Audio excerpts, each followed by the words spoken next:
এ মুসলমান, আপনারা ভালো করে বুঝে নেবেন, যারা আশিক রাসূল, সঠিক আশিক রাসূল, আমার নবীর খতমে নবুয়তের উপরে যারা আঘাত করবে, তাদের বিরুদ্ধে নিজের রক্ত জান মাল দেওয়ার জন্য প্রস্তুত হয়ে যাবে। কথা কোনটা? যথা আজ থেকে কয়েকদিন পূর্বের ঘটনার মাধ্যমে প্রমাণ হয়। কয়েকদিন পূর্বে এদেশে একটা সম্প্রদায় আসছে, এটা হলো কাদিয়ানী সম্প্রদায়। এটা আজ থেকে 200 বছর পূর্বে এক লোক ছিল, তার নাম ভারত পাঞ্জাবে কাদিয়ান বংশে তার বাড়ি, বংশে জন্মগ্রহণ করেছে। ব্যক্তিটার নাম হলো গোলাম আহমদ। বংশের দিকে নিসবতে তাকে কাদিয়ানি বলা হয়। সে নিজেকে দাবি করছে সে নাকি নবী।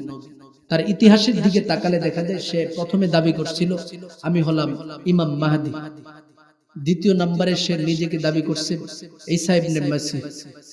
এক কথার পর লাস্ট পর্যন্ত নবী তাকে নিজেকে দাবি করছে। অথচ আল্লাহর নবীজি বুখারীর হাদিস স্পষ্ট, অর্থাৎ যত মশহুর কিতাব রয়েছেন হাদিসের কিতাব, সবগুলোর মধ্যে স্পষ্ট ভাষায় এসেছে, আল্লাহর নবী বলেন লাউ কানা বা'দি নাবিয়ান লাকানা উমর, যদি পৃথিবীর মধ্যে নবী হিসাবে আমার পরে কেউ আসতো তাহলে উমর রাদিয়াল্লাহু তাআলা আগমন করত। আপনারা বলেন ওমর কি নবী দাবি করছে? আলী, ওসমান, আবু বকর এরা নিজেদেরকে নবী দাবি করতে পারে নাই। নবীজির সাহাবায়ে কেরামের যুগে বড় বড় আল্লাহওয়ালা বুজুর্গ সাহাবায়ে কেরাম হওয়ার পরেও নিজেদেরকে নবী দাবি করতে পারে নাই। তাবিঈগণের মধ্যে আল্লাহওয়ালা বড় বড় তাবিঈগণ ছিল, তারাও নিজেদেরকে নবী বলে দাবি করতে পারে নাই। তাবিঈগণের ইতিহাসের দিকে তাকায় দেখেন, একজন নিজেদেরকে নবী বলে দাবি করতে পারে নাই। আইমা মুজতাহিদিন, সালফে সালিহিন, মুজতাহিদিন, মুতাকাদ্দিমিন, উলামায়ে কেরাম, মুতাআখিরিন, উলামায়ে কেরামের যুগ চলে গেছে, কেউ নিজেদেরকে নবী বলে দাবি করতে পারে নাই। আজ থেকে 200 বছর পূর্বে এক ব্যক্তি আয়েশা নিজেকে নবী বলে দাবি করতেছে, আর তার অনুসরণের কিছু গোলাপ দেখা যায় বাংলার 92% মুসলমান দেশে পর্যন্ত আগমন করেছে। কথা কোন ঠিক কি? আমরা স্পষ্ট ভাষায় বলে দিচ্ছি, আমার নবীজির খতমে নবুয়তের উপরে যারা আঘাত করার জন্য আগমন করবে, হক্কানি উলামায়ে কেরামরা রয়েছে, যখন যেখান থেকে ডাক দিবে ইসলামের পক্ষে নবীর খতমে নবুয়তকে হেফাজত করার জন্য মুসলমান মাঠে ময়দানে নেমে যেতে হবে। আহলে সুন্নাত ওয়াল জামাতের যারা দাবিদার, নবীর আশিক রাসূল যারা হবে, তারা মুহূর্তের জন্য ঘরে বসে থাকবে না, জিহাদের জন্য ময়দানে রক্ত দিতে প্রস্তুত হয়ে যাবে। কথা কোনটা? এই জন্য এই দেশের মধ্যে যারা নিজেদেরকে আহলে সুন্নাত ওয়াল জামাত বলে দাবি করতেছে, তাদের দিকে আপনারা তাকায় দেখবেন, নিজেদেরকে আশিক রাসূল বলে দাবি করতেছে, আহলে সুন্নাত ওয়াল জামাত বলে দাবি করে করে আমাদের কওমি উলামায়ে কেরামরা যারা নবীর পক্ষে কথা বলে আসছে, যারা নবীর জন্য জান প্রাণ দিচ্ছে, তাদের বিরুদ্ধে বিভিন্ন মাহফিল মজলিসের মধ্যে কথা বলতেছে। স্পষ্ট ভাষায় আমরা বলে দিচ্ছি, তারা মৌলিকভাবে যদি আশিক রাসূল হতো তাহলে আমার নবীর খতমে নবুয়তের বিরুদ্ধে যখন কাদিয়ানীরা কথা বলেছে, তারা ঘরে বসে থাকতে পারতো না, আমরা কওমিদের মতো মাঠে ময়দানে নেমে পড়তো। কথা কোন ঠিক কিনা? সুতরাং তাদের এই বিষয়ের মাধ্যমে প্রমাণ হয়ে গেছে তারা মৌলিকভাবে পৃথিবীতে আশিক রাসূল হিসেবে আগমন করে নাই, তারা এসেছে ইহুদি নাসারাদের দালালি করার জন্য। কথা কোন ঠিক কিনা? আমি এমন একজন পয়গম্বর তোমাদের নিকটে প্রেরণ করেছি, এই পয়গম্বর তোমাদের নিকট যা নিয়ে আসছে, তিনি তার চলাফেরা, তার জীবন যাপন, তার যত কিছু তিনি তোমাদের জন্য নিয়ে আসছে, সব বিষয়কে তোমরা সঠিকভাবে ফাখুযুহু আঁকড়ে ধরো, ওয়া মা নাহাকুম আনহু ফান্তাহু। এমন একজন পয়গম্বর আমি প্রেরণ করে দিছি, যে পয়গম্বর তোমাদেরকে যেই বিষয়ে নিষেধ প্রদান করেছে সমস্ত বিষয় থেকে তোমরা নিজেদেরকে বিরত রাখো। এমন যোগ্যতা আল্লাহ তাআলা আমার পয়গম্বরকে দান করে দিয়েছেন। মুসলমান শুধু তার মধ্যেই তো সীমাবদ্ধ হতে পারে না, আল্লাহ তাআলা আমার পয়গম্বরকে আরেকটা যোগ্যতা দান করেছেন, সেটা হলো সমস্ত মানব জাতিদেরকে একটা নির্দেশ মানব জাতির সম্মুখে তুলে ধরেছেন, বান্দা এমন একজন পয়গম্বর অনুসরণ করার জন্য আমি আল্লাহ বলে দিছি, যে পয়গম্বরের আদর্শ অত্যন্ত সুন্দর, লাকাদ কানা লাকুম ফি রাসূলিল্লাহি উসওয়াতুন হাসানা। এমন একজন নবীর অনুসরণ তোমরা করবা যেই নবীর আদর্শ পৃথিবীর সমস্ত মানব জাতির চেয়ে থেকে সুন্দর। সুবহানাল্লাহ। উসওয়াতুন হাসানা, সুন্দর আদর্শ নিয়ে যিনি তোমাদের সম্মুখে আগমন করেছেন তার অনুসরণ তোমরা করতে হবে। এ মুসলমান, এখন বুঝার বিষয় হলো আমাদের পয়গম্বর রাহমাতুল লিল আলামিন কেমন সুন্দর আদর্শের, কেমন সুন্দর আদর্শবান ছিলেন, কেমন আদর্শ তিনি পৃথিবীর মধ্যে মানব জাতির সম্মুখে জাহির করেছেন। আল্লাহর নবীজির ব্যক্তিগত জীবনের দিকে তাকায় দেখেন মুসলমান, নবীজির আদর্শ কেমন ছিল। আল্লাহর পয়গম্বরের আদর্শ দেখলে মানুষ পাগল হয়ে যায়। সাহাবায়ে কেরামরা এমনিতেই নবীজির কাছে সাহাবী হয় নাই, সমস্ত মুশরিকিনরা এমনিতেই নবীজির কাছে মুসলমান হয় নাই, ইহুদি নাসারারা এমনিতেই নবীজির কাছে হাত রেখে মুসলমান হয় নাই। আমার নবীর আখলাক ব্যক্তিগতভাবে তিনি মানব জাতির সম্মুখে যেইভাবে তুলে ধরেছেন, সেই আখলাক দেখে মানব জাতিরা মুসলমান হয়েছে। কথা কোন ঠিক কি? এ মুসলমান, এখন বুঝার বিষয় হলো কেমন আদর্শবান উম্মত, কেমন আদর্শবান নবী আমাদের নবী ছিলেন রে মুসলমান। এই নবীজির নিজের পার্সোনাল জীবনের দিকে একটু তাকায় দেখে পৃথিবীর ইতিহাসে কোনো মানব জাতি বলতে পারবে না আল্লাহর নবীজি কাউকে কষ্ট দিয়েছেন, কোনো মানব জাতি বলতে পারবে না। এমনকি নবীজি যখন ইন্তেকালের সময় হয়ে গেছে, ইন্তেকালের পূর্ব মুহূর্তে আল্লাহর পয়গম্বর রাহমাতুল লিল আলামিন সাহাবায়ে কেরামদের কাছে ক্ষমা চাওয়ার জন্য নবীজি এলান করে দিয়েছেন, হে সাহাবায়ে কেরামরা, বলা যায় না আমার মরণ কখন চলে আসে, আমার ইন্তেকালের সময়টা আমি বলতে পারি না, তবে তোমাদের কাছে আমি নবীজি একটা বিষয় বলে দিই, আমি নবীজি আমার জীবনটাকে পৃথিবীতে পরিচালনা করতে যায় বলা যায় না তোমাদের মধ্য থেকে কাকে আমি আমার পার্সোনাল পক্ষ থেকে কষ্ট দিয়েছি। সেই কষ্টগুলোকে সামনে রাখে আমি তোমাদের সম্মুখে বলতেছি, যাদেরকে যেই বিষয়ে আমি কষ্ট দিয়েছি তাদের কাছে ক্ষমা চাই। আর কষ্ট দেওয়ার জন্য তোমরা যদি আমি নবীর কাছ থেকে প্রতিশোধ নিতে চাও সেটাও পারবা। এ মুসলমান, সমস্ত সাহাবায়ে কেরামের সম্মুখে আল্লাহর পয়গম্বর এলান করে দিয়েছেন। সমস্ত সাহাবায়ে কেরামরা কোনো কথা বলেন, সকলে নবীজির কথা শুনে চোখের পানি ঝর্ণার মতো টপ টপ করে জমিনের মধ্যে ছাড়তেছে। আমার পয়গম্বর আমাদের কাছে ক্ষমা চাইতেছে, সেটা তো হতে পারে না। হঠাৎ মজলিস থেকে একজন সাহাবী দাঁড়ায় গেছে, আল্লাহর নবীজিকে ডেকে ডেকে বলেন, পয়গম্বর আপনার সাথে আমার কিছু কথা রয়েছে। কোনো একদিন আমি আপনার সাথে কোনো সফরে গিয়েছিলাম, আমার অপরাধের দরুন আপনি আমাকে হাতের মাধ্যমে একটু আঘাত করেছিলেন, সেই আঘাতটি আমার পিঠের মধ্যে পড়েছিল, সুতরাং এই মুহূর্তে আমি আমার প্রতিশোধ নিতে চাই। আল্লাহর পয়গম্বরের কাছে সাহাবী কথাটি বলার সাথে সাথে আল্লাহর নবীজি বলেন, হে সাহাবী, যদি তুমি আমার কাছ থেকে সেই প্রতিশোধ নিতে চাও তাহলে চলে আসো। সাহাবী ডেকে ডেকে বলেন, হে পয়গম্বর, যেই সময় আপনি আমার শরীরের মধ্যে আঘাত করেছিলেন পয়গম্বর, সেই সময়টি আমার শরীরে কোনো কাপড় ছিল না, সুতরাং এই মুহূর্তে আপনার শরীরে কাপড় রয়েছে, আপনার উপরে যদি আমি আঘাত করি তাহলে আমার প্রতিশোধ আদায় হবে না। আল্লাহর নবীজির সাথে সাথে বলেন, সাহাবী, এরপরেও তুমি তোমার প্রতিশোধ গ্রহণ করো, আমি এই মুহূর্তে আমার কাপড়কে উপরের দিকে উঠাবো। সাহাবায়ে কেরামরা বড় টেনশনের মধ্যে পড়ে গেছেন।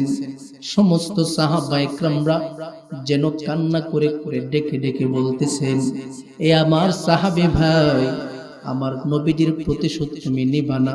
তোমার যদি ইচ্ছা হয় আমাদেরকে তুমি মারো, আমাদেরকে তুমি কাটতে পারো, কোনো সমস্যা নাই, আমাদের নবীর উপরে মুহূর্তের জন্য আঘাত করবা না।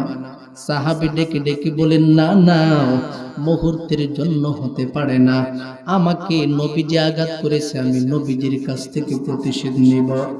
আল্লাহর পয়গম্বর জুব্বা মুবারকটা উপরের দিকে উঠানোর পর ওই সাহাবী এক কদম, দুই কদম, তিন কদম করে নবীজির সম্মুখে উপস্থিত হয়ে যায়।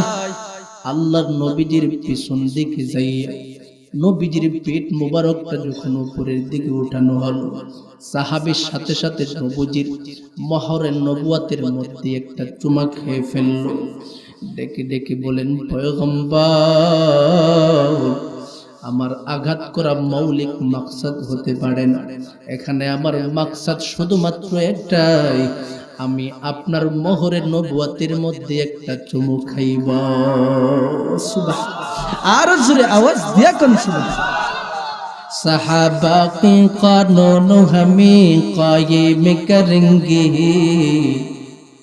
साहबा की कानून हमें कायम करेंगे, यहूद का हुकूमत हम नहीं मानेंगे, यहूद का हुकूमत हम नहीं मानेंगे, कुरान की हुकूमत हमें कायम करेंगे, काफिर की हुकूमत हम नहीं मानेंगे, काफिर की हुकूमत हम नहीं मानेंगे, इस्लाम की हुकूमत हमें कायम करेंगे, नसरा की हुकूमत हम नहीं मानेंगे, नसरा की हुकूमत हम नहीं मानेंगे।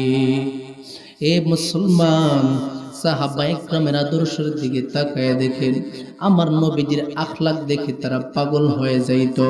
আল্লাহর নবীজি কাউকে মুহূর্তের জন্য কষ্ট দেন নাই। নবীজি যদিও কষ্ট দিতেন, এরপরেও ক্ষমা চেয়ে নিতেন। মুসলমান, এ মুসলমান, সুতরাং এই পয়গম্বর আদর্শ হলো পৃথিবীর মধ্যে সর্বশ্রেষ্ঠ আদর্শ। কথা কোন ঠিক কিনা? এই পয়গম্বর আদর্শ হলো পৃথিবীর মধ্যে সবচেয়ে থেকে সুন্দর আদর্শ। কথা কোন ঠিক কিনা? যার দরুন নবীজি ব্যক্তিগতভাবে সমস্ত সাহাবায়ে কেরামের সম্মুখে সুন্দর আদর্শ দেখাইছে। তাই মুশরিকিনরা নবীজির আদর্শ দেখে মুসলমান হয়ে গেছে, ইহুদিরা নবীজির আদর্শ দেখে মুসলমান হয়ে গেছেন। এ মুসলমানের দল, শুধু আমাদের ব্যক্তিগত জীবনে নবীজির আদর্শ ফিট করলে হবে না, সামাজিক জীবনেও আমাদের নবীর আদর্শ মোতাবেক জীবনটাকে চালাতে হবে। রাষ্ট্রীয়ভাবে আমাদের নবীজির আদর্শ ফিট করতে হবে। মুসলমান, আমাদের নবীজির আদর্শ সামাজিক দিক থেকে কেমন রে মুসলমান? একটু চিন্তা করে দেখেন। আমার নবীর হাদিসের মাধ্যমে একটু প্রমাণ আপনাদের সম্মুখে তুলে ধরতেছি। আমার নবীজি যখন সামাজিকভাবে তার জীবনটাকে চালাইছেন রে মুসলমান, রাষ্ট্রীয়ভাবে আমার নবীজি যখন তার জীবনটাকে চালাইছেন, আমার নবীজি অনেক সময় বিচারকের দায়িত্ব খুঁজে পেয়েছেন, অনেক সময় নেতৃত্ব পেয়েছেন। আমার নবীজি প্রত্যেকটি মুহূর্তে মুহূর্তে তার নেতৃত্ব ইনসাফের ভিত্তিতে চালাইছেন। আমার নবীজি তার নেতৃত্ব সর্বহালাতে ইহসানের ভিত্তিতে চালাইছেন। আমার নবীজি তার ব্যক্তিগত জীবনও ইনসাফের ভিত্তিতে, তার সামাজিক জীবনও ইনসাফের ভিত্তিতে, তার রাষ্ট্রীয় জীবনও ইনসাফের ভিত্তিতে। অথচ মুসলমানের দল আজকে সেই নবীর আদর্শের উম্মত বলে দাবি করিয়া আমাদের মধ্যে ইনসাফ নাই। সমাজের একজন নেতার দিকে তাকায় দেখেন, নেতৃত্ব খুঁজে পাওয়ার পর ওই ব্যক্তি নিজেকে আদর্শের উম্মত বলে দাবি করতেছে, কিন্তু নিজে মুহূর্তের জন্য নবীর আদর্শ মোতাবেক নেতৃত্ব দেয় না। এ বান্দা, আপনি একটা সমাজের নেতৃত্ব দিতেছেন রে মুসলমান, সমাজের নেতৃত্ব দিতেছেন, আপনি একটা রাষ্ট্রের নেতৃত্ব দিতেছেন। যত আপনি একজন মেম্বার হয়ে গেছেন, আপনি একজন চেয়ারম্যান হয়ে গেছেন, আপনি একজন এমপি হয়ে গেছেন, আপনি একজন প্রধানমন্ত্রী, মন্ত্রী পর্যন্ত হয়ে গেছেন রে মুসলমান। আপনি যদি নবীর আদর্শের উম্মত হয়ে থাকেন, তাহলে নবীজি তার জীবনটাকে যেইভাবে চালাইছে সেইভাবে আপনার জীবনটাকে চালাতে হবে। নবীজি যেইভাবে বিচার কার্য পরিচালনা করেছেন সেইভাবে আপনার বিচার বিচার হতে হবে রে মুসলমান। অথচ বর্তমান সমাজের নেতাদের বিচারের দিকে তাকালে দেখা যায় গোত্রপ্রীতি বিচার ছাড়া আর কোনো কিছু পাওয়া যায় না। যদি দেখে অন্যায়কারী ব্যক্তি নেতার পক্ষে, তাহলে নেতা অন্যায়কারীকে ক্ষমা দেওয়ার ঘোষণা পর্যন্ত দিয়ে দে। কথা কোন ঠিক কিনা? আসেনি বর্তমান সমাজে এমন? যখন অন্যায়কারী আসে তার বিচারটা কি করবে প্রথমে চিন্তা ফিকির করে দেখি সে কি আমাকে ভোট দিয়েছিল কিনা, সে কি আমার দলীয় লোক কিনা। যদি আমার দলীয় লোক হয় তাহলে তাকে ছাড় দেওয়া যায়। কথা কোন ঠিক কিনা? আপনাদের এই এলাকায় মনে হয় না এমন? অথচ আমার পয়গম্বর কত সুন্দর ইনসাফ বলেছিল গো। আমার পয়গম্বরের ইনসাফের দিকে তাকায় দেখেন। আম্মা জান আয়েশা সিদ্দিকা রাদিয়াল্লাহু তাআলা আনহা থেকে হাদিস বর্ণিত, আল্লাহর নবীজির একটা ইনসাফের বিষয় তিনি তুলে ধরেছেন। নবীজির দরবারে একটা নারীকে বিচার করার জন্য নবীজির দরবারে আনা হলো। মহিলাটি সব সময় চুরি করত। আম্মা জান আয়েশা বলেন, সারাকাত ইমরাতু মিন বানি কুরাইশিন, কুরাইশ বংশের সেই নারীটি ছিল। অতঃপর নারীটি চুরির ধরা পড়ল, যার দরুন সাহাবায়ে কেরামরা নারীটিকে নিয়ে আমার পয়গম্বরের সম্মুখে উপস্থিত হয়ে গেল। ডেকে ডেকে বলেন, পয়গম্বর, এই মুহূর্তে কাঠগড়ার সম্মুখে যে নারীটি দাঁড়ানো, এই নারীটি চুরি করেছেন, তার বিচারটা করার জন্য আগমন করলাম। এ মুসলমান, ইনসাফ কেমন ভালো করে বুঝে নাও রে মুসলমান। আল্লাহর নবীজির সাথে সাথে বিচার কার্য শুরু করে দিয়েছেন। আল্লাহর কালাম খুলে খুলে ডেকে ডেকে বলেন, সাহাবায়ে কেরামরা, আমি নবীজি মুহূর্তের জন্য আল্লাহর কালামের বাহিরে বিচার করি নাই, করব না। সুতরাং এই মুহূর্তে নারীটি যে চুরি করেছে তার চুরির বিচারটি আল্লাহ তাআলা করে দিবেন। আস-সারিকু ওয়াস-সারিকা ফাকতাউ আইদিয়াহুমা। দুনিয়ার মধ্যে কোনো মানুষ যদি পুরুষ চোর হোক অথবা মহিলা চোর হোক, অথবা মহিলা চোর যেই হোক না কেন, ফাকতাউ আইদিয়াহুমা, আল্লাহর নির্দেশ তার হাত কবজি পর্যন্ত কেটে দাও। এটা ইসলামের বিধান, যার দরুন আল্লাহর পয়গম্বর সাহাবায়ে কেরামদের সম্মুখে নির্দেশ প্রদান করে দিয়েছেন। এই সাহাবায়ে কেরামরা, তোমরা যদি বিচারটি সঠিকভাবে নিতে চাও, আল্লাহ তাআলা বলে দিয়েছেন হাত কর্তন করে দেওয়ার জন্য। তাই সেই নারীটির হাত কর্তন করে ফেলতে হবে। সাহাবায়ে কেরামদের মধ্যে এখন বড় চিন্তা শুরু হয়ে গেছে রে মুসলমান। সাহাবায়ে কেরামরা চিন্তা করতেছে কি ব্যাপার। আল্লাহর পয়গম্বর সম্ভবত জানে না সেই নারীটির বাড়ি কোথায়, সেই নারীটি কোন বংশের। সুতরাং নবীজি যদি জানতো, মুহূর্তের জন্য ওই নারীটির বিচার করতো না, এমন কঠোরভাবে তার হাত মুহূর্তের জন্য কর্তন করার ঘোষণা দিত না। যার দরুন সাহাবায়ে কেরামের ইচ্ছা হয়ে গেছে। ডেকে ডেকে বলেন, এ পয়গম্বর, আপনার কাঠগড়ার সম্মুখে যে নারীটি রয়েছে একটু বিবেচনা করে বিচার করেন। সাহাবায়ে কেরামরা এখন সুপারিশ পর্যন্ত করার কোনো সাহস পাচ্ছে না, শুধু অতটুকু বললেন। আমার নবীজি আর কোনো কথা বলে না। আবু বকরের মধ্যে চিন্তা, উসমানের মধ্যে চিন্তা শুরু হয়ে গেছে। ব্যাপারটা কি, নবীজি এখন তার বংশের নারীটিকে বিচার করে ফেলতেছেন, নবীজির কাছে সেই খবরটা কিভাবে দেওয়া যায়। আবু বকর সিদ্দিক, ওমর, উসমান, আলী, সমস্ত কিবার সাহাবায়ে কেরামের দল একত্রিত হইয়া আল্লাহর পয়গম্বরের কাছে কে যাবে শাফাতের জন্য সেই সিদ্ধান্ত নিতেছেন। হঠাৎ সাহাবায়ে কেরামরা বললেন, আল্লাহর নবীজির কাছে সবচেয়ে প্রিয় ব্যক্তি যে, তাকে নবীজির কাছে সুপারিশের জন্য প্রেরণ করা হোক। সেখানের মধ্যে একজন শুধুমাত্র ছিল যে আল্লাহর নবীজির কাছে বড় প্রিয় পাত্র ছিল, ছোট্ট একটা বাচ্চা, যার নাম হলো উসামা ইবনে যায়েদ রাদিয়াল্লাহু তাআলা আনহু। যে উসামা আল্লাহর পয়গম্বরকে দাদা দাদা বলে সম্বোধন করে ডাকত। কারণ দুনিয়াতে কোনো নাতি যদি দাদাকে দাদা বলে ডাকে মজা লাগে কিনা? আর জোরে বলেন। যেই সমস্ত দাদারা আছে তারাই বোঝে নাতির ডাক কত মজা। সুতরাং মুসলমানের দল, যার দরুন আল্লাহর নবীজিকে দাদা দাদা বলে ডাকতো উসামা ইবনে যায়েদ, নবীজির সম্মুখে উপস্থিত হওয়ার পর দাদা দাদা বলে ডেকে ডেকে নবীজির কুল পর্যন্ত চলে গেল। অতঃপর ডেকে ডেকে বলেন, এ উসামা, ব্যাপারটা কি বুঝতে পারি নাই, কেন এই মুহূর্তে আমার সম্মুখে আগমন করলা? উসামা ইবনে যায়েদ ডেকে ডেকে বলেন, নে দাদা, আপনার কাঠগড়ার সম্মুখে যেই নারীটা দাঁড়ানো রয়েছে, ওই নারীটা কিন্তু সাধারণ কোনো বংশের নারী নয়। এই নারীটি আপনার ওই কুরাইশ বংশের নারী। সুতরাং তার হাত যদি আপনি কর্তন করে দেন, আপনার বংশের মান ইজ্জত সবকিছু ক্ষুণ্ণ হয়ে যাবে। সুতরাং তার বিচারটা কি একটু হালকা করা যায় না? আল্লাহর পয়গম্বরের নিকটে যখন এমন ভাবে শাফাত করছে রে মুসলমান, আল্লাহর নবীজি সহ্য করতে পারে নাই। আল্লাহর নবীজি লাফ দিয়া চেহারাটি লাল বর্ণের হয়ে গেছে, সিটের মধ্যে দাঁড়ায় গেল। সাহাবায়ে কেরামের দিকে ইঙ্গিত বহল ডেকে ডেকে বলেন, সাহাবায়ে কেরামের দল, এই মুহূর্তে আমি নবীজির কাছ থেকে শুনে নাও, তোমরা আমার নাতি যায়েদ ইবনে যায়েদ, উসামা ইবনে যায়েদকে আমার কাছে প্রেরণ করেছো সুপারিশের জন্য।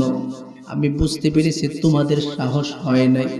ভালো করে শুনে নাও রে সাহাবায়ে কেরামের দল, আমার কাঠগড়ার সম্মুখে আমার বংশের নারী হিসেবে সুপারিশের জন্য উসামা ইবনে যায়েদকে প্রেরণ করেছে, তার বিচারটা একটু হালকা করার জন্য।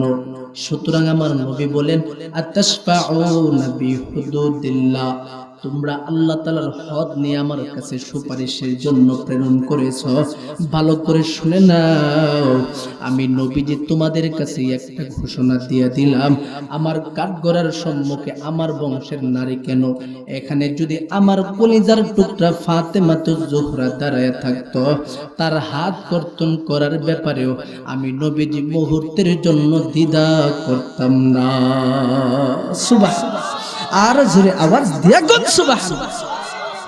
মোহাম্মদ আরবি হাইওয়া নবী রাস্তে পেশোয়া, मोहम्मद अरबी हयवा नबी रस्ते पे शुआ, आलम हुआ उसकी पैदा इरसे उजहला, आलम हुआ उसकी पैदा इरसे उजाला, शफीउल उमम हमारा नबी रोज क़ियामत, शफाअत करेगा अल्लाह के पास गुनाह कर उम्मत, शफाअत करेगा अल्लाह के पास गुनाहगार उम्मत। मोहम्मद को मोहब्बत करो भाई दिल में हमेशा, ताकि शोबे मर्दे का मालूमत मुस्तफा, ताकि शोबे मर्दे का मालूमत मुस्तफा। ए मुसलमान, আল্লাহর নবীজির আদর্শের দিকে একটু তাকায় দেখেন। নবীজি পৃথিবীর জমিনের মধ্যে ইনসাফ ফিট করেছেন। সুতরাং নবীজির আদর্শের উম্মত যদি আমরা হয়ে থাকি, সামাজিকগতভাবে ইনসাফ ফিট করতে হবে, সমাজে রাষ্ট্রের মধ্যে ইনসাফ ফিট করতে হবে। যেখানে আমরা বিচারকের দায়িত্ব পাব, সেখানেই নবীজির ইনসাফ প্রতিষ্ঠা করতে হবে। এই জন্য মুসলমান, আমার পয়গম্বরকে আল্লাহ পাক এত সুন্দর যোগ্যতা দান করেছেন, যার দরুন আল্লাহ নিজেই বলে দিয়েছেন, লাকাদ কানা লাকুম ফি রাসূলিল্লাহি উসওয়াতুন হাসানা। আমি এমন একজন পয়গম্বরকে পৃথিবীর মধ্যে প্রেরণ করলাম, যে পয়গম্বর আদর্শ হলো পৃথিবীর মধ্যে সবচেয়ে থেকে সুন্দর আদর্শ। নবীজির মতো সুন্দর আখলাক ওয়ালা পৃথিবীতে কেউ নাই। সুতরাং এই নবীজি এই দিক থেকেও তোমরা অনুসরণ করার বিষয়ে যোগ্যতা রাখতে পারতেছে মুসলমান।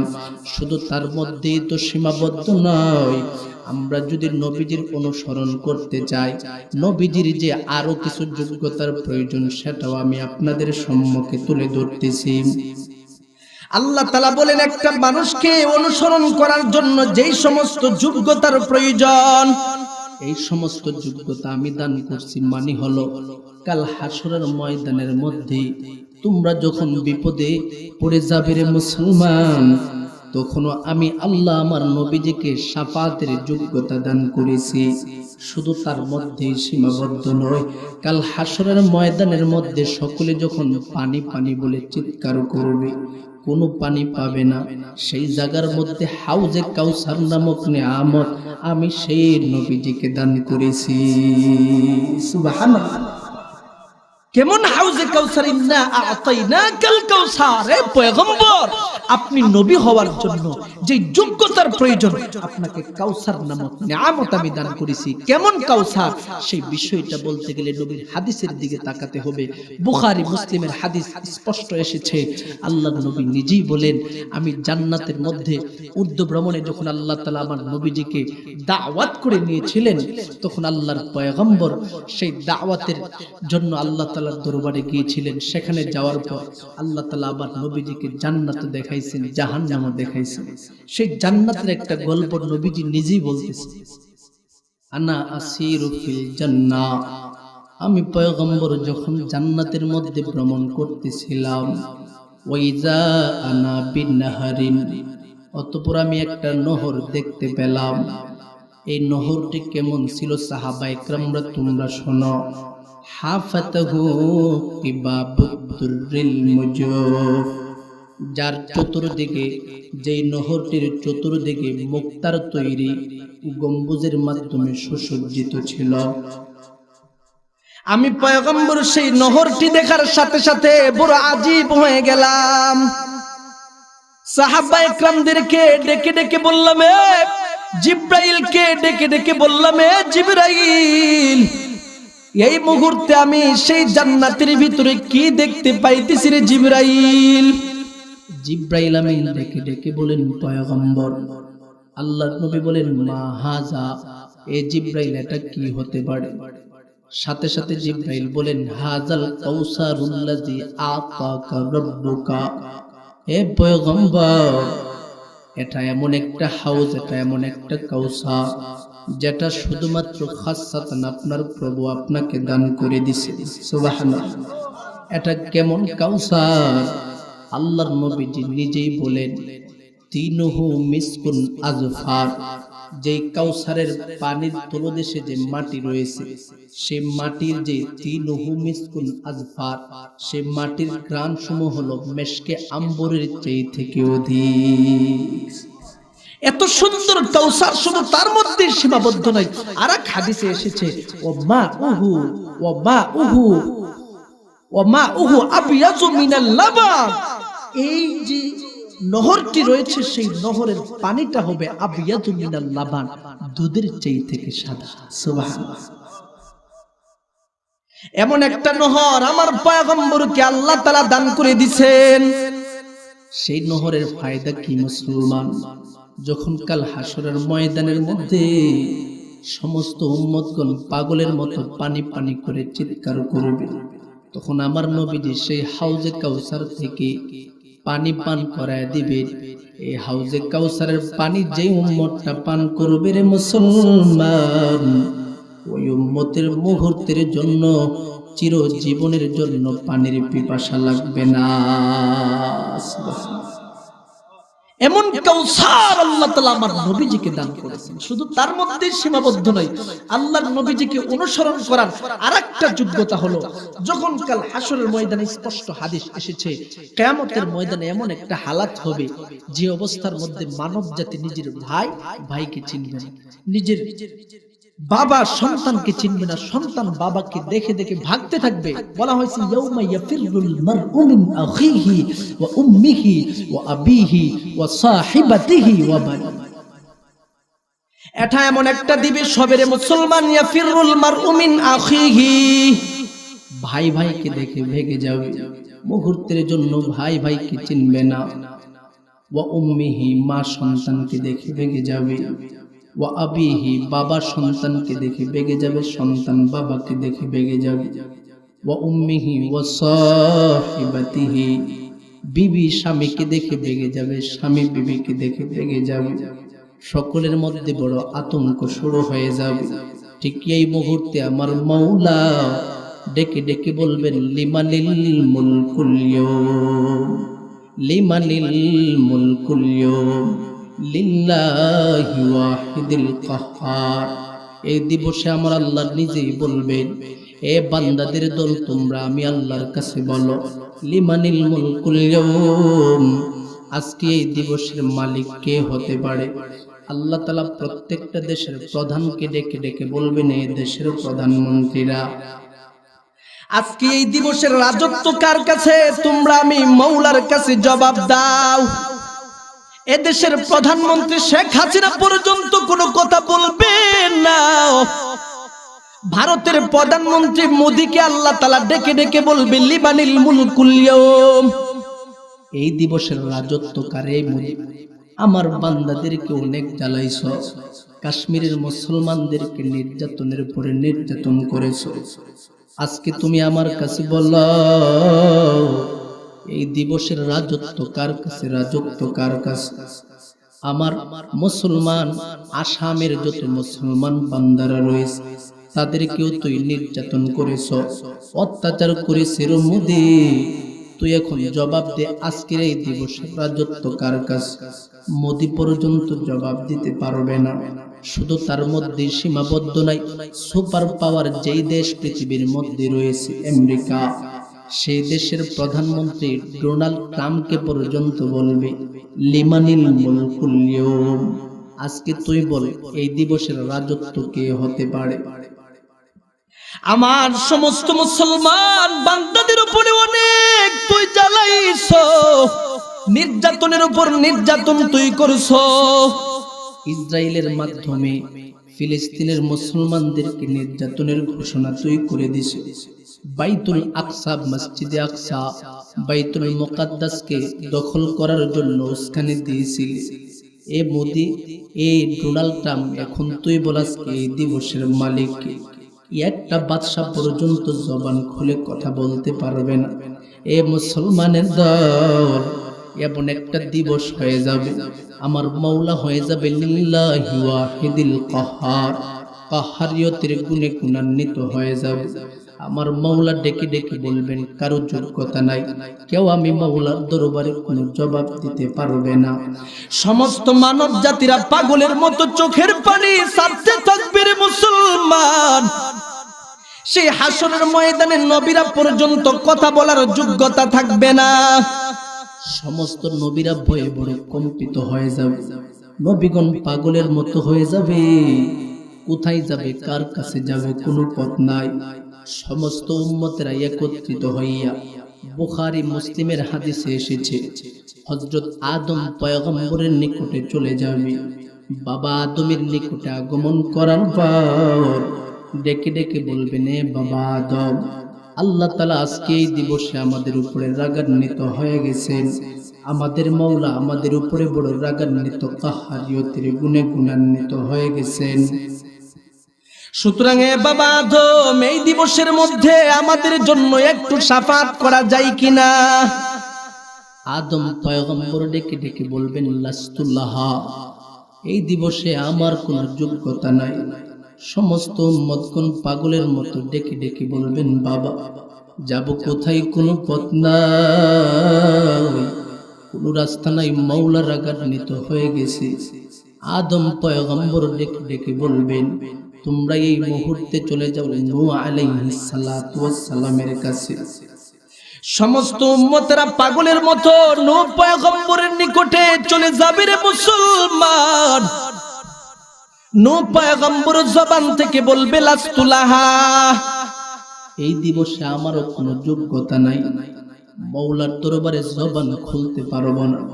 ইযহাবু ইলা ইব্রাহিম খলিলুল্লাহ, তোমরা যদি আল্লাহর পক্ষ থেকে সেই সুন্দর ব্যবস্থা পেতে চাও, শাফাত যদি তোমরা পেতে চাও, ইব্রাহিম খলিলুল্লাহর নিকটে চলে যাও। সমস্ত উম্মতগণ দৌড়ায় ইব্রাহিম খলিলুল্লাহর নিকটে চলে যাবে। ডেকে ডেকে বলবেন, পয়গম্বর আজকে আমাদের দিকে একটু তাকায় দেখেন, আমরা যাব কোথায়, কোনো পথ পাইতেছি না। ইব্রাহিম খলিলুল্লাহ ডেকে ডেকে বলবেন, না না, মুহূর্তের জন্য সম্ভব নয়। এই দিবসে লাস্তুলাহা, আমার কোনো যোগ্যতা নাই। সমস্ত উম্মতগণ পাগলের মতো হয়ে যাবে। ইব্রাহিম খলিলুল্লাহ ডেকে ডেকে বলবে, তোমরা যদি শাফাত পেতে চাও, ইযহাবু ইলা মূসা কালিমুল্লাহ, মূসার কাছে চলে যাও, যেই মূসাকে আল্লাহর সাথে কথা বলার যোগ্যতা দান করেছে। সুতরাং এই দিবসে সেই মূসা হয়তো আল্লাহর কাছে শাফাত করতে পারবে। মূসা পয়গম্বরের নিকটে সমস্ত উম্মতগণ চলে যাবে, ডেকে ডেকে বলবেন, পয়গম্বর একটু আমাদের দিকে তাকায় দেখেন না, আমরা তো বড় অপরাধী হয়ে গেলাম। আমার মওলা আমাদের উপরে কাহারিয়তের গুণে গুণান্বিত হয়ে গেছে। পয়গম্বর মূসা পর্যন্ত বলবেন, লাস্তুলাহা, এই দিবসে আমার কোনো যোগ্যতা নাই, আমি আমার মওলার দরবারে কোনো কথা বলতে পারবো না।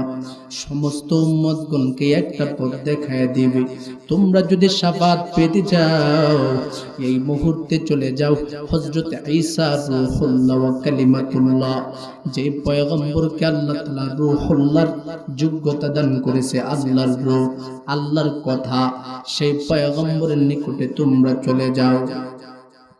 এ মুসলমান, সমস্ত উম্মতগণ কাঁদতে কাঁদতে পয়গম্বর ঈসা রূহুল্লাহর নিকটে আগমন করবে। ঈসা রূহুল্লাহ তাদেরকে দেখার সাথে সাথে বলবে, আমার দ্বারা সম্ভব নয়, লাস্তুলাহা, এই দিবসে আমি যোগ্যতা রাখি না মাওলার কাছে শাফাত করা।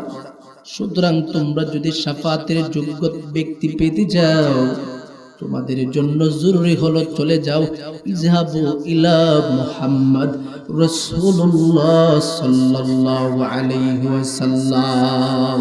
সুবহানাল্লাহ, আর জোরে আওয়াজ দিয়ে কোন সুবহানাল্লাহ। मस्जिद में कलमा में नमाजों में अज़ा में है, मस्जिद में कलमा में नमाजों में अज़ा में है नाम इलाही से मिला नाम मोहम्मद, है नाम इलाही से मिला नाम मोहम्मद। फरमाते है आदम की मुझे खुल्द तुरी में, लेके हाँ हुआ तुम बाब मिला नाम मोहम्मद, लेके हाँ हुआ तुम बाब मिला नाम मोहम्मद। महबूब किया सल्ले अला नाम मोहम्मद, आंखों की दिया दिल की जिला नाम मोहम्मद, आंखों की दिया दिल की जिला नाम मोहम्मद। ए मुसलमान, আল্লাহর পয়গম্বর তার কাছে যখন সমস্ত উম্মতগণ উপস্থিত হয়ে যাবে, ডেকে ডেকে বলবেন, পয়গম্বর, আমার মওলা তো আমাদের উপরে কাহারিয়তের গুণে গুণান্বিত হয়ে গেছেন। সুতরাং এই দিবসে আপনি যদি আমাদের জন্য শাফাত না করেন, যাওয়ার কোনো পথ নাই, যাওয়ার কোনো রাস্তা নাই। সুতরাং আপনার কাছে উপস্থিত হইলাম। বাবা আদমের কাছে গেলাম, বাবা আদম পর্যন্ত আমাদেরকে ফিরে দিছে গো। গেলাম নূহ পয়গম্বরের কাছে, নূহ পয়গম্বর আমাদেরকে ফিরে দিল। গেলাম ইব্রাহিম খলিলুল্লাহর কাছে গো, ইব্রাহিম খলিলুল্লাহ পর্যন্ত আমাদেরকে ফিরে দিল। গেলাম মূসা কালিমুল্লাহর নিকটে, তিনি পর্যন্ত আমাদেরকে ফিরাইয়া দিছে। গেলাম ঈসা রূহুল্লাহর নিকটে, তিনি পর্যন্ত আমাদেরকে ফিরাইয়া দিছে। গেলাম সেই সমস্ত নবীগণের উপরে একটা নবী আমাদের জন্য সুপারিশ করতে পারেন। আজকে যদি আপনি আমাদের জন্য শাফাত না করেন, আমাদের যাওয়ার কোনো পথ নাই, যাওয়ার কোনো রাস্তা নাই। আমার নবীজি ডেকে ডেকে বলবেন, উম্মতের দল, এমন একটা দিবসে আমার কাছে উপস্থিত হয়েছে, এই দিবসে একমাত্র আমার মওলা আমাকে শাফাতের যোগ্যতা দান করেছেন। সুবহানাল্লাহ। रुखसर से बुरका का जरा पर्दा उठा दो, रुखसर से बुरका का जरा पर्दा उठा दो, लिल्लाही मुझे हुस्न खुदा दाद दिखा दो, लिल्लाहि मुझे हुस्न खुदा दाद दिखा दो, मैं दूर हूँ मजबूर हूँ ऐ सैयद आलम, मैं दूर हूँ मजबूर हूँ ऐ सैयद आलम, दीदार दिखा दे नहीं आवाज सुना दो, दीदार दिखा दे नहीं आवाज सुना दो। এ মুসলমান, আমার পয়গম্বর সমস্ত উম্মতদেরকে বলতে থাকবে, উম্মতের দল, এই মুহূর্তে তোমরা আমি নবীজির সম্মুখে উপস্থিত হয়ে গেলা। আমি পয়গম্বর এই দিবসের যোগ্যতা রাখি। আল্লাহর নবীজিকে আল্লাহ তাআলা মাকামে মাহমুদ নামক একটা জায়গা দান করেছেন, যেই জায়গাটি খাসসাতান শুধু আমার নবীজিকে আল্লাহ তাআলা দান করবেন। এখানের মধ্যে যাওয়ার পর আল্লাহ তাআলা আমার নবীজিকে কিছু নাম শিক্ষা দিবেন, দোয়া আল্লাহ তাআলা শিক্ষা দিবেন। আমার নবী নিজেই বলেন, আমাকে আল্লাহ তাআলা সুন্দর সুন্দর কয়েকটা দোয়া শিক্ষা দিবেন। লাস্ট পর্যন্ত আমি আমার জবান থেকে আমার মওলার দরবারে সিজদারত হয়ে কাঁদতে থাকব আর ডেকে ডেকে বলবো, আল্লাহ আজকে এই দিবসে আমার উম্মতের উপায় কি হবে, এই দিবসে আমার উম্মতের উপায় কি হবে। এই কথা বলে আমার পয়গম্বর আল্লাহর দরবারে কাঁদতে থাকবে। রে মুসলমান, আল্লাহর নবীজির কান্না দেখে আমার নবী নিজে নিজে বলতেছেন, আল্লাহ তাআলা আমার কান্না দেখে সহ্য করতে পারবে না। ডেকে ডেকে বলবেন, পয়গম্বর দুনিয়ার জমিনের মধ্যে আপনি নবীজিকে আমি অনেক কান্না করাইছি, দুনিয়াতে তায়েফের ময়দানে আপনার শরীর থেকে রক্ত জড়াইছি, দুনিয়াতে উহুদের প্রান্তরে আপনার রক্ত জড়াইছি, আপনার দান দান পর্যন্ত শহীদ হয়েছে, মৃত্যুর আগ পর্যন্ত উম্মতের জন্য অনেক কান্না করেছে। এ পয়গম্বর, আপনাকে এই দিবসে মুহূর্তের জন্য কান্না করতে দেওয়া হবে না। এই কথা বলে আমার আল্লাহ ডেকে ডেকে বলবে, ইরফা রাসাক, এ আমার নবী আপনি এই মুহূর্তে আপনার মাথাটাকে উঠান। আল্লাহর নবীজি নিজেই বলেন, আল্লাহ তাআলা যখন আমাকে বলতে থাকবে, পয়গম্বর আমি আল্লাহ বলেছি আপনার মাথা উঠান, আমার নবী বলেন আমি সাথে সাথে আমার মাথাটাকে উঠাবো। অতঃপর আমাকে আল্লাহ তাআলা বলবেন, আপনার উম্মতের মধ্য থেকে যাদেরকে আপনার আদর্শের উম্মত বলে মনে হয় তাদের সকলকে আপনি জান্নাতের দিকে নিয়ে যান। সুবহানাল্লাহ।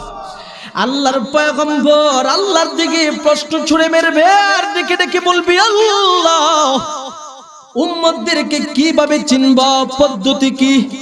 আল্লাহ তাআলা ডেকে ডেকে বলবেন, পয়গম্বর আপনার উম্মতদেরকে চিনার উপায় হল, আপনার উম্মত যারা আপনার আদর্শ মোতাবেক নিজের জীবনটাকে চালাইছে তাদের হাতের দিকে তাকায় তাকায় দেখবেন নূরের আলো ঝলমল ঝলমল করতেছে। সুবহানাল্লাহ।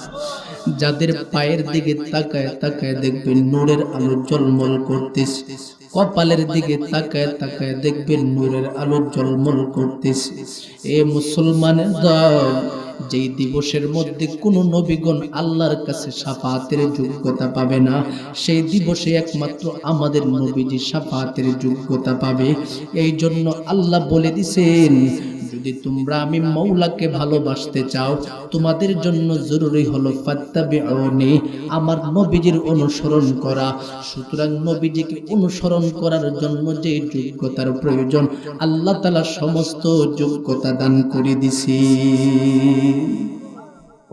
সুতরাং আল্লাহ তাআলা এই জন্য বলতেছেন ফাত্তাবিউনি, আল্লাহ নবীর জবানের মাধ্যমে বলে দিচ্ছেন, নবী আপনি বলে দেন আমি আল্লাহকে যদি বান্দা ভালোবাসতে চাই, বান্দার জন্য জরুরি হলো তোমরা আমি নবীর অনুসরণ করো। নবীর অনুসরণ কিভাবে করবা আল্লাহ নবীজি তার পদ্ধতি বর্ণনা করে দিচ্ছেন। قال رسول الله صلى الله عليه وسلم من احب سنتي فقد احبني ومن احبني كان معي في الجنه। সুবহানাল্লাহ। আল্লাহ নবী বলেন, যেই ব্যক্তি আমি নবীজির একটা সুন্নতকে ভালোবাসলো সেই ব্যক্তি আমি নবীজিকে ভালোবাসলো। ওয়ামান আহাব্বানি কানা মাই ফিল জান্নাহ, আর যেই ব্যক্তি আমি নবীজিকে ভালোবাসবে সে আমার সাথে জান্নাতের মধ্যে চলে যাবে। সুতরাং মুসলমান সেই নবীজির ভালোবাসা যদি আমাদের দিলের মধ্যে রাখতে চাই, তাহলে নবীর সুন্নতের বিকল্প নাই। নবীর সুন্নতের মাধ্যমে নিজের জীবনটাকে চালাতে হবে। এ মুসলমানের দল, আজকে নবীজির ভালোবাসার স্লোগান দেনেওয়ালা মানুষের অভাব নাই, কিন্তু অভাব হলো নবীর সুন্নত মান্যওয়ালা ব্যক্তিদের কথা। কোন ঠিক কিনা? নবীর সুন্নতের ভালোবাসার স্লোগান দেয়, ব্যবসায়ীকে জিজ্ঞাসা করেন সেও নবীজির ভালোবাসার স্লোগান দেয়, দোকানদার যাকে জিজ্ঞাসা করেন সেও দেয়, রাস্তার ড্রাইভার পর্যন্ত দেয়।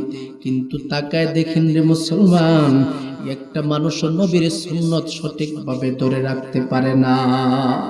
তো এটা কিসের ভালোবাসা হতে পারে? ভালোবাসা তো সেটাই হতে পারে যে ভালোবাসা আবু বকরের ছিল, যেই ভালোবাসা হযরত উমরের ছিল, যেই ভালোবাসা হযরত উসমানের ছিল, যেই ভালোবাসা হযরত আলী রিদওয়ানুল্লাহু আলাইহিম আজমাইন তাদের ছিল। কথা কোন ঠিক কিনা? আমাদের ভালোবাসা কতটুকু নবীজির জন্য? আজকে ভালোবাসার স্লোগান দিতে দিতে আশিক রাসূলের দাবিদার হতে হতে একবারে নিজেকে সুন্নি দাবি করতেছি, অথচ নিজের মধ্যে নবীর সুন্নতের কোনো আদর্শ নাই। মুসলমান, বর্তমান সমাজের মধ্যে এমন কিছু মানুষ রয়েছে যারা নিজেদেরকে সুন্নি বলে দাবি করতেছে, অথচ নবীর আদর্শের বিরুদ্ধে যখন কোনো নাস্তিক মুরতাদেরা কথা বলে, নবীর খতমে নবুয়তের উপরে যখন কোনো মানুষ আঘাত করার জন্য আগমন করে, তাদেরকে দেখা যায় ঘর থেকে বের হয় না, ঘরের সবচেয়ে থেকে নীরব একটা জায়গাকে তারা নির্ধারিত করে বাঁচার জন্য। কথা কোন ঠিক কিনা? তাই তাদের কাছ থেকে নিজেদেরকে হেফাজত করতে হবে। মুসলমান, এত সহজ নবীজির ভালোবাসা, এত সহজ নবীজির ইশক। নবীজির ভালোবাসার জন্য আবু বকর রক্ত দিয়েছে, জান দিয়েছে, মুহূর্তের জন্য নিজেকে আশিক রাসূল বলে দাবি করতে পারে নাই। কথা কোন ঠিক কিনা? সবসময় খালি নিজেকে ভাবছে যে আমি নবীজির বিরুদ্ধে আচরণ হয়ে যাচ্ছে, আমি কি মুনাফিক হয়ে গেলাম কিনা। ওমর নবীজির জন্য জান দিয়েছে, এরপরে মনে মনে ভাবছে আমি কি মুনাফিক হয়ে গেলাম কিনা। ওসমান নবীজির জন্য জান প্রাণ দিয়েছে, এরপরে নিজেকে ভাবছে আমি কি মুনাফিক হয়ে গেলাম কিনা। আর আজকে বর্তমান সমাজের মধ্যে যারা নবীজির সুন্নত আহলে সুন্নাত ওয়াল জামাত বলে দাবি করতেছে, আশিক রাসূল বলে দাবি করতেছে, তারা নিজেদেরকে সব সময় সুন্নি বলতেছে, মুহূর্তের জন্য নিজেদের দিলে একটু ছোট মনে নিজেদেরকে ডাকে না, অথচ আল্লাহর নবীর বিরুদ্ধে আচরণ করতেছে নাস্তিক মুরতাদেরা, ইহুদি নাসারারা। তারা নবীদের দাড়িকে নিয়ে বিভিন্ন ভাবে কটূক্তি করতেছে। এমন নাস্তিক তাদের জবান থেকে বলেছে নবীর দাড়ি নাকি ছাগলের দাড়ির মতো। নাউজুবিল্লাহ কোন। এ মুসলমান, সেই সময় আমাদের আহলে উলামা ইকরামরা ঘরে বসে থাকতে পারে নাই। সেই 5 মে শাপলা চত্বরের মধ্যে রক্ত দেওয়ার জন্য উলামা ইকরামরা চলে গিয়েছিল। কথা কোন ঠিক কিনা? কেন গিয়েছিল? শুধুমাত্র আমাদের নবীর আখলাক চরিত্রকে হেফাজত করার জন্য। আমার নবীজির উপরে যারা বিভিন্ন ধরনের অপবাদমূলক কথা উঠাইছে, সমস্ত কথার দাঁত ভাঙা জবাব দেওয়ার জন্য। কথা কোন ঠিক কিনা? সুতরাং যারা সত্যিকারের আশিক রাসূল, যারা সত্যিকারের নবীজিকে ভালোবাসে, তারা আবু বকরের মতো ভালোবাসা তাদের মধ্যে রয়েছে। নবীজির বিরুদ্ধে যারা আসবে তাদের জন্য রক্ত দিতে প্রস্তুত হয়ে যাবে। কথা কোন ঠিক কিনা? এখন বুঝার বিষয় হলো, एग्जांपल স্বরূপ শুধুমাত্র আবু বকরের ভালোবাসার ইতিহাসটা আপনাদের সম্মুখে সংক্ষিপ্তভাবে তুলে ধরে আমার আলোচনা ইতি টানবো। আর কিছু সময় বসবেন তো? কে কে চলে যাবেন হাত উঠান। সবাই থাকবেন তো ইনশাআল্লাহ? আবু বকরের ভালোবাসার শুধুমাত্র ইতিহাসটি আপনাদের সম্মুখে তুলে ধরব অতি সংক্ষিপ্ত আকারে। আবু বকর সিদ্দিক এখনো মুসলমান হয়নি। নবীজি শুধুমাত্র নবুয়ত পেয়েছেন।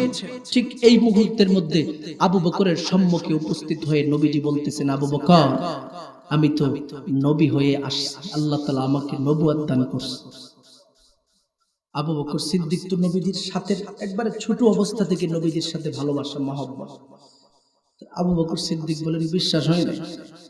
আল্লাহর নবী বলেন, না, তুমি আমার উপর ঈমান আনতে হবে। আল্লাহ তাআলা আমার উপরে সেই তাওহীদ কালিমাতুল্লাহ দাওয়াত দেওয়ার জন্য নির্দেশ দিয়েছেন। সুতরাং আমি চাই তুমি সবার আগে আমার কাছে মুসলমান হও।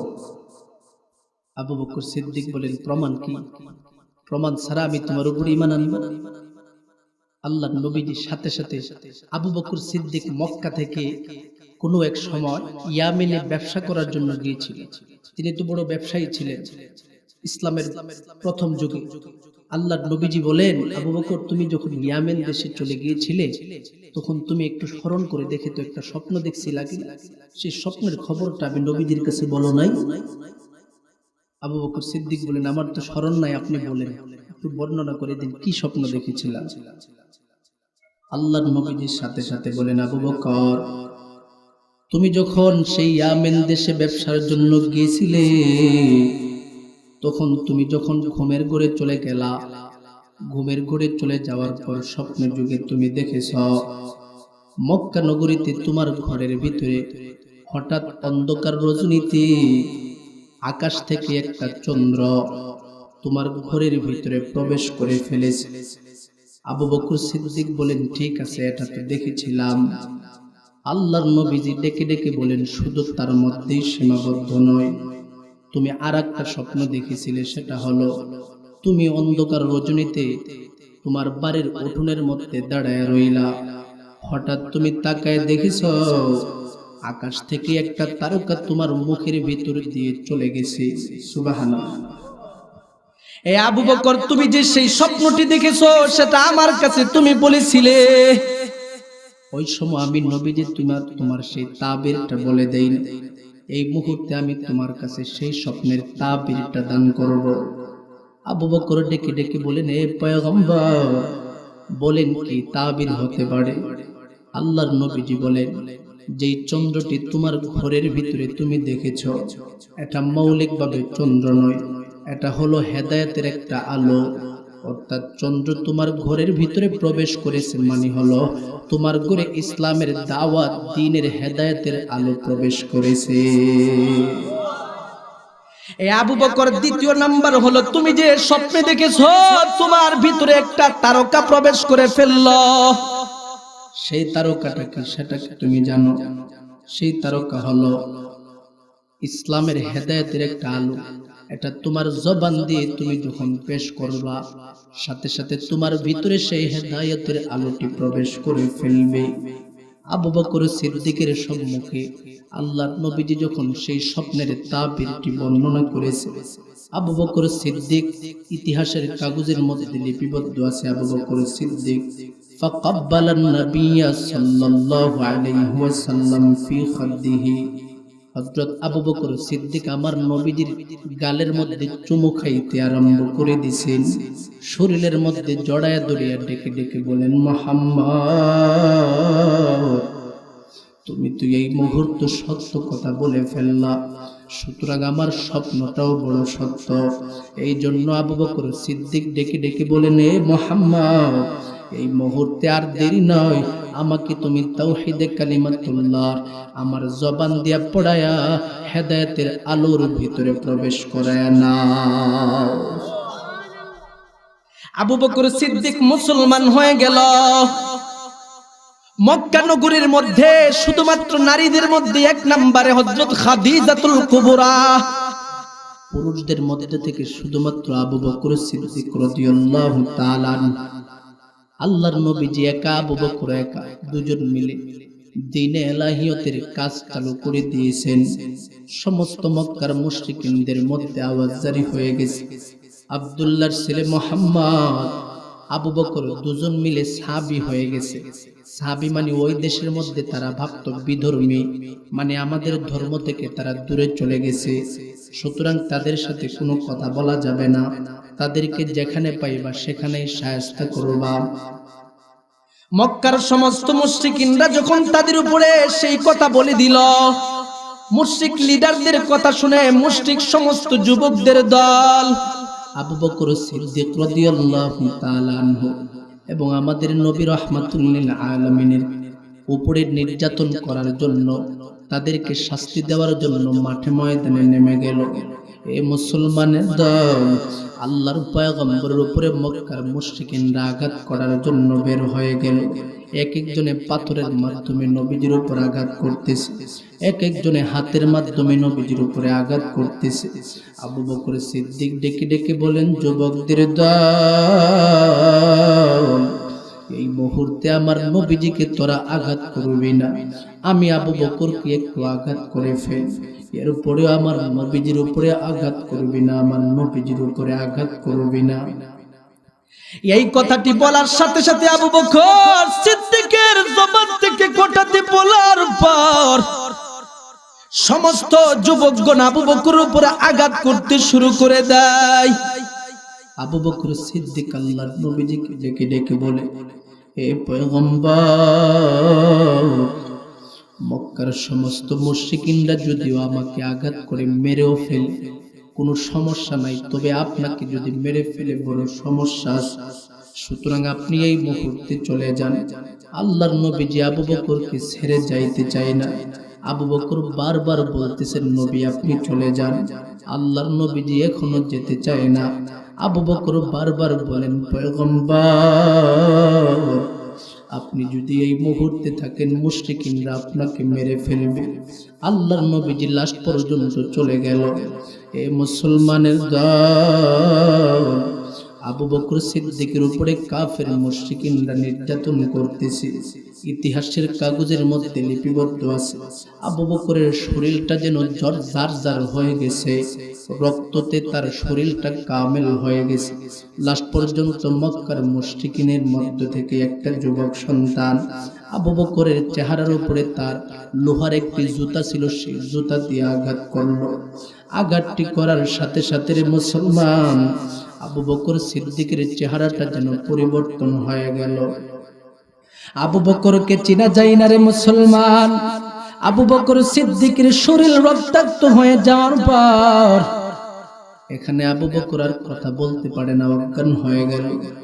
মক্কার মুশরিকিন যুবকেরা বড় ভয় ভীতি সন্তুষ্ট হয়ে গেল। ব্যাপারটাকে আবু বকর কি দুনিয়া থেকে বিদায় হয়ে গেল কিনা, যার দরুন আবু বকরকে তারা এখানে রেখে তারা সকলে চলে গেল।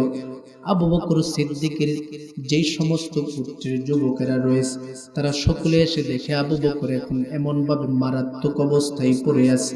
আবু বকর সিদ্দিককে নিয়ে আবু বকর আম্মা জান মা উম্মুল কায়েসের দরবারে নেওয়া হলো।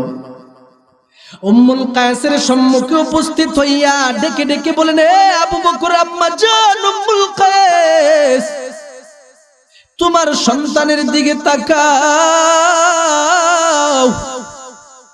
তোমার সন্তানের শরীরটা জার হয়ে গেল। তোমার সন্তান মুহূর্তের জন্য জবান দিয়ে কথা বলতে পারে।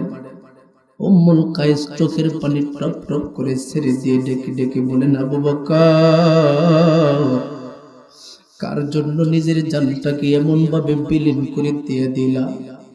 আবু বকর সিদ্দিকের শরীর থেকে এত ব্লাডিং হয়েছে, লাস্ট পর্যন্ত তার জ্ঞান পর্যন্ত ফিরে না।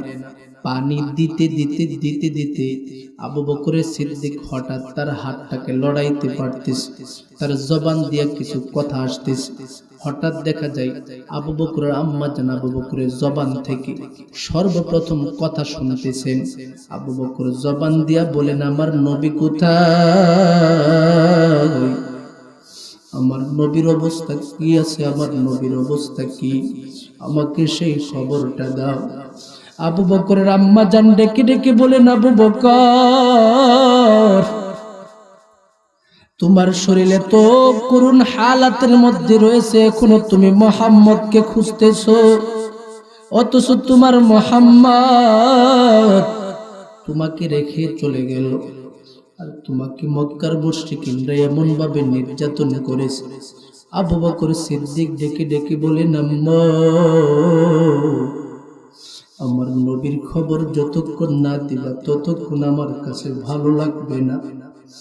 মা উম্মুল কায়েস ডেকে ডেকে বলেন, আবু বকর, তোমার শরীর থেকে এমন ব্লাডিং হয়েছে রে আবু বকর, তুমি কথা বলতে পারতেছো না, শরীরে শক্তি নেই, সুতরাং একটু খাবার খাও, খাবার খাওয়ার পরে তুমি কথা বলবা।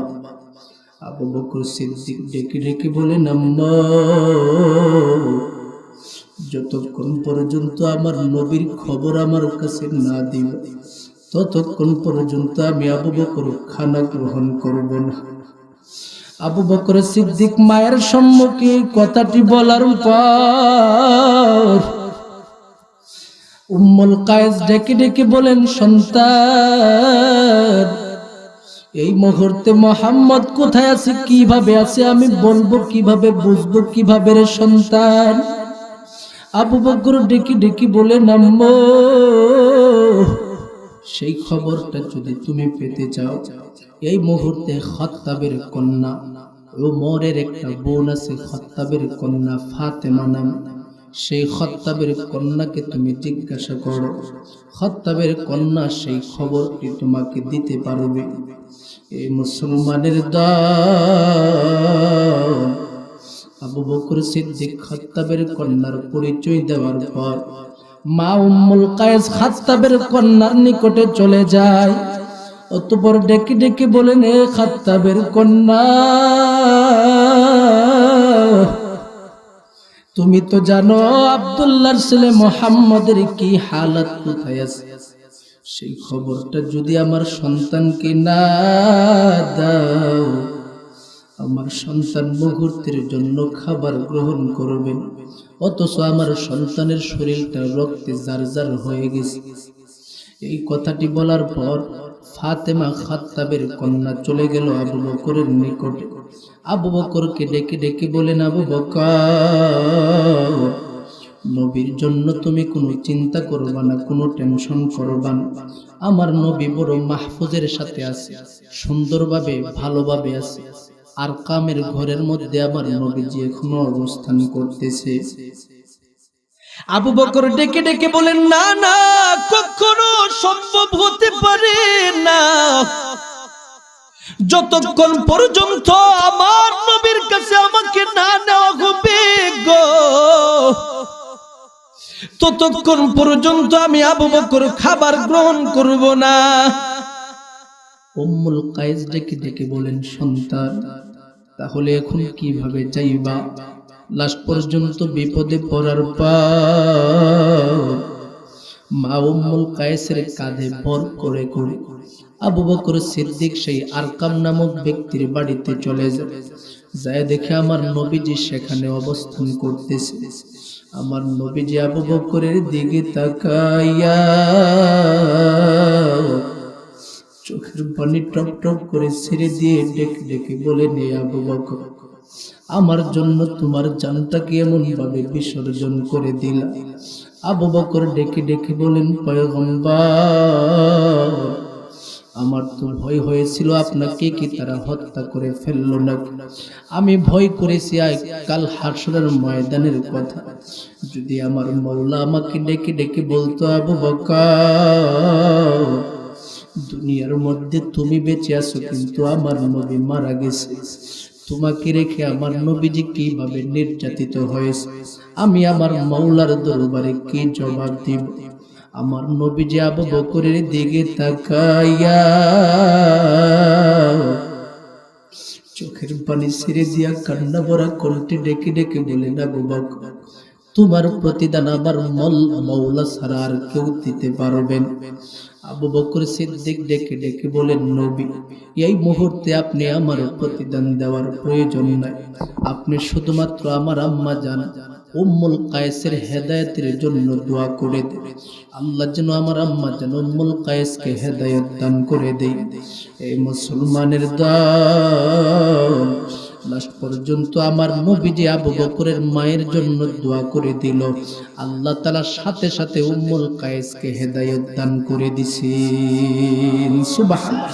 আর জোরে আওয়াজ দিয়া কোন সুবহানাল্লাহ। कुदरत का तमाशा है मदीने के गली में, कुदरत का तमाशा है मदीने के गली में, जन्नत का नमूना है मदीने के गली में, जन्नत का नमूना है मदीने के गली में। अल्लाह को मालूम है किया नूर खुदाई हर वक्त चमकता है मदीने के गली में, हर वक्त चमकता है मदीने के गली में। ईमान कहाँ से नहीं गैर इश्क मदीना, मरने की तमन्ना ही मदीने के गली में, मरने की तमन्ना ही मदीने की गली में।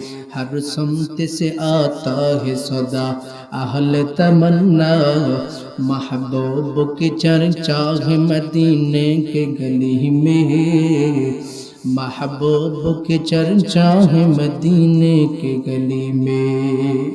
সুতরাং আবু বকর সিদ্দিক তার নিজের জীবনটাকে যেইভাবে চালাইছে মুসলমান, সেই আবু বকরের ইতিহাসের দিকে তাকালে আমাদের মতো যারা আদর্শের উম্মত আশিক রাসূল বলে নিজেদেরকে দাবি করতেছি, আমাদের দাবি মুহূর্তের জন্য মানানসই হতে পারে না। কথা কোন ঠিক কিনা?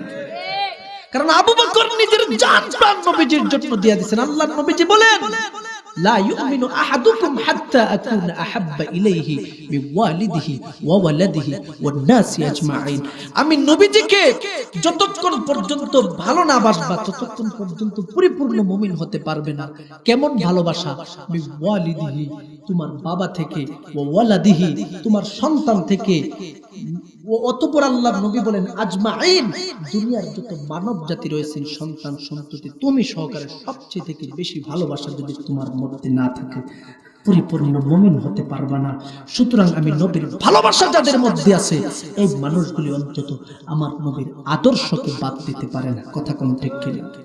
এজন্য আল্লাহর নবী বলেছেন, তোমরা আমি নবীর সুন্নাত মোতাবেক জীবনটাকে চালাইবা। মা আতাইতুকুম বিহি ফাখুযুহু ওয়া মা নাহাইতুকুম আনহু ফান্তাহু।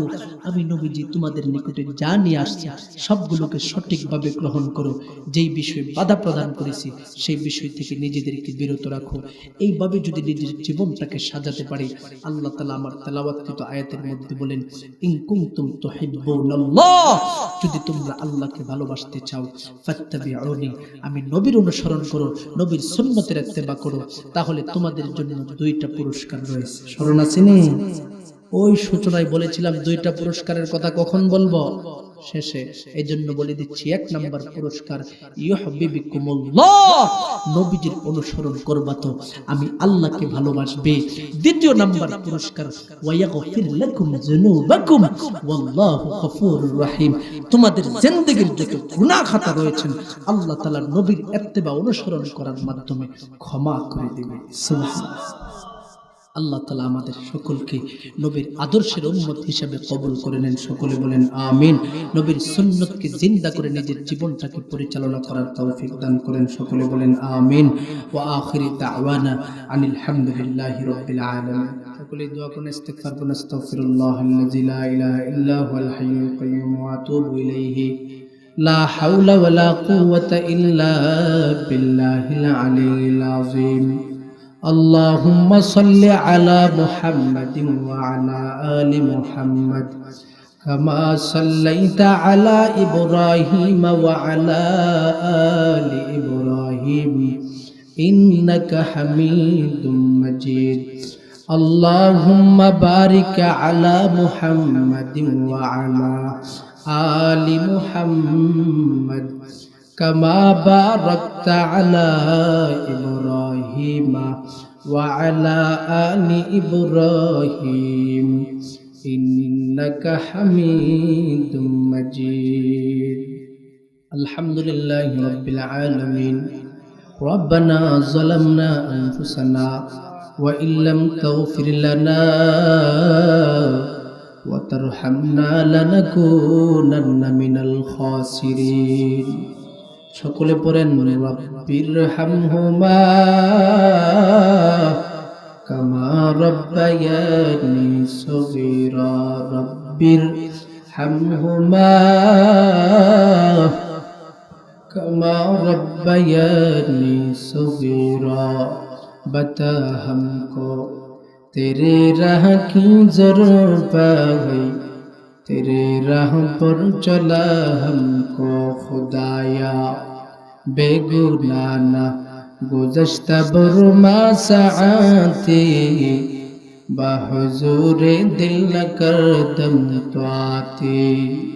रब्बना आतिना फिद दुनिया हसनतन व फिल आखिरति हसनतन वक़िना अज़ाबन नार। अल्लाहुम्मा तक़ब्बलना लिदीनिल इस्लाम, अल्लाहुम्मा तक़ब्बलना लिदीनि मुहम्मदिन सल्लल्लाहु अलैहि वसल्लम। ऐ अल्लाह আপনি মাওলার দরবারে আমরা কিছু গুনাহগারের হাত উঠাইলাম আল্লাহ, আমাদের জিন্দেগীর সমস্ত গুনাহ খাতা ক্ষমা করে দেও আল্লাহ। আয় আল্লাহ, আমরা এখানের মধ্যে যারা হাত উঠাইলাম আল্লাহ, জানি না কার মা নাই, ও আল্লাহ জানি না কার আদরের বাবা দুনিয়া থেকে বিদায় হয়ে গেছে। এই সন্তানের দাও, নিজের মা বাবার জন্য দিল খুলে একটু দোয়া করো। কবর থেকে তোমার মা ডেকে ডেকে বলে, সন্তান, এলাকার মধ্যে বিভিন্ন মাহফিল হয়, সমস্ত মাহফিলের মধ্যে তুই সন্তান যাও, অতঃপর মাহফিল থেকে আসার পর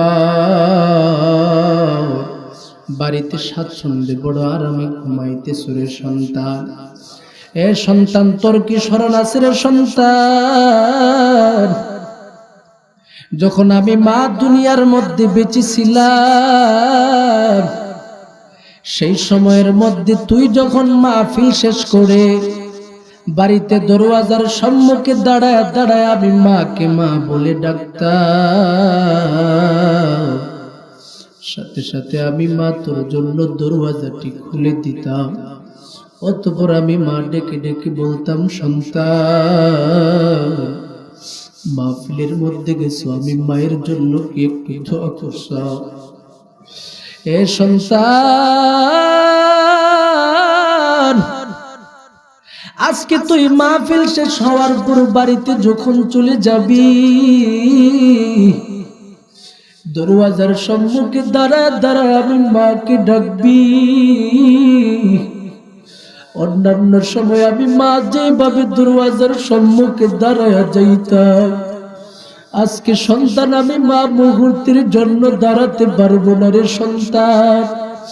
এ সন্তান, আমি মাকে তুই এমন একটা জায়গায় রেখে দিয়া গেলা, যেই জায়গার মধ্যে দুনিয়ার কোন মানুষ দিনের বেলাও ভয়ে যাইতে চাই না রে সন্তান। এ সন্তান, আমি মা কবরের মধ্যে বড় বিপদে আছি, আমি মায়ের জন্য দোয়া কর। আয় আল্লাহ, এমন আদরের মা যাদের দুনিয়া থেকে বিদায় হয়ে গেছে, তাদের কবরকে জান্নাতের বাগান বানায় দাও আল্লাহ। আয় আল্লাহ, যাদের বাবা দুনিয়ার জমিন থেকে বিদায় হয়ে অন্ধকার কবরের মধ্যে চলে গেছে, এ সন্তানের দলেরা, তোমাদের বাবারাও তো কবর থেকে ডেকে ডেকে বলতেছে, সন্তান, আজকে আমি বাবাও যদি দুনিয়ার জমিনের মধ্যে বেঁচে থাকতাম, তোরা যেমন ভাবে মাহফিলের মধ্যে গেছ, আমি বাবাও তো মাহফিলের মধ্যে আসতে পারতাম রে সন্তান। এ সন্তান, তোর কি স্মরণ আছে বিভিন্ন সময় এলাকায় যত মাহফিল হয়েছে, আমি বাবা তুই সন্তান একসাথে মাহফিলে আসতে, তুই আবার আগুলে দৌড়ে দৌড়ে মাহফিলে যেতে, আবার মাহফিল থেকে বাড়িতে যাইতে। এ সন্তান, আজকে ময়দানের দিকে তাকায় দেখ, তোর ডান দিকেও আমি বাবা নাই, বাম দিকেও আমি বাবা নাই। আমি বাবাকে তোর নিজ হাতে এমন এক জায়গার মধ্যে রেখে দিয়া গেলাম, যেই জায়গার মধ্যে তুই মুহূর্তের জন্য আসতে পারস না, দুনিয়ার কোন মানুষ ভয়ে পর্যন্ত সেই জায়গায় আসতে পারে না। এ সন্তান, আমি বাবা কবরের মধ্যে বড় বিপদে আছি রে সন্তান, আমি বাবার জন্য দোয়া কর। আয় আল্লাহ, এমন বাবা যাদের দুনিয়া থেকে বিদায় হয়ে গেছে, তাদের কবরকে জান্নাতের বাগান বানায় দাও আল্লাহ। আয় আল্লাহ, আমরা এখানে যারা হাত উঠাইলাম আল্লাহ, প্রত্যেকের মনের মাকসাদ পূরণ করে দেন আল্লাহ। আয় আল্লাহ, যারা ব্যবসা করে ব্যবসায় বরকত দান করে দেন আল্লাহ, যারা চাকরি করে চাকরির মধ্যে বরকত দান করে দেন আল্লাহ। আয় আল্লাহ, যারা যেই প্রফেশনের মধ্যে আছে সমস্ত প্রফেশনে বরকত দান করে দেন আল্লাহ, সমস্ত বিপদ আপদ থেকে হেফাজত করে দেন আল্লাহ, মাহফিলকে কবুল আর মঞ্জুর করে নেন আল্লাহ। মাহফিল করতে যায় যে সমস্ত ভাইয়েরা সহযোগিতা করেছেন সকলের জানমাল সহযোগিতাকে আল্লাহ কবুল করে নেন আল্লাহ। যুবক ভাইদেরকে কবুল করে নেন আল্লাহ। আয় আল্লাহ, প্রত্যেকের দানকে কবুল আর মঞ্জুর করে নেন আল্লাহ। আয় আল্লাহ, এলাকার প্রবাসী ভাইদেরকে তাদের প্রবাসী জীবনকে সুখময় দান করে দেন আল্লাহ। পিতামাতার কাছে যেন নিরাপদে ফিরতে পারে তৌফিক দান করে দেন আল্লাহ। আয় আল্লাহ, আমাদের সাথে অনেক রোগ বেমারিওয়ালা বান্দারাও হাত উঠাইছে আল্লাহ, যারা অসুস্থ আছে সকলকে সুস্থতা দান করে দেন আল্লাহ। আয় আল্লাহ, এলাকার সমস্ত মুরব্বীদেরকে নেক হায়াত দান করে দেন আল্লাহ। স্কুলের মধ্যে যারা পরীক্ষা দিয়েছেন আয় আল্লাহ পরীক্ষার মধ্যে সফলতা দান করে দেন আল্লাহ। পিতামাতার মুখে ভালো রেজাল্ট করে হাসি ফোটানোর তৌফিক দান করে দেন আল্লাহ। পর্দার অন্তরালের মা বোনের মনের মাকসাদ পূরণ করে দেন আল্লাহ। আয় আল্লাহ, মা বোনদের মধ্যে যাদের ছেলে নাই ছেলে দান করে দাও আল্লাহ, যাদের মেয়ে নাই মেয়ে দান করে দাও আল্লাহ, যাদের সন্তানও নাই যে কোনো সন্তান দিয়ে আল্লাহ দান করে দাও। আয় আল্লাহ, যে সমস্ত মা বোনেরা জালেম স্বামীদের কাছ থেকে নির্যাতিত হয় জালেম স্বামীদেরকে হেদায়েত দান করে দেন আল্লাহ। এলাকার মধ্যে রহমত দান করে দেন আল্লাহ।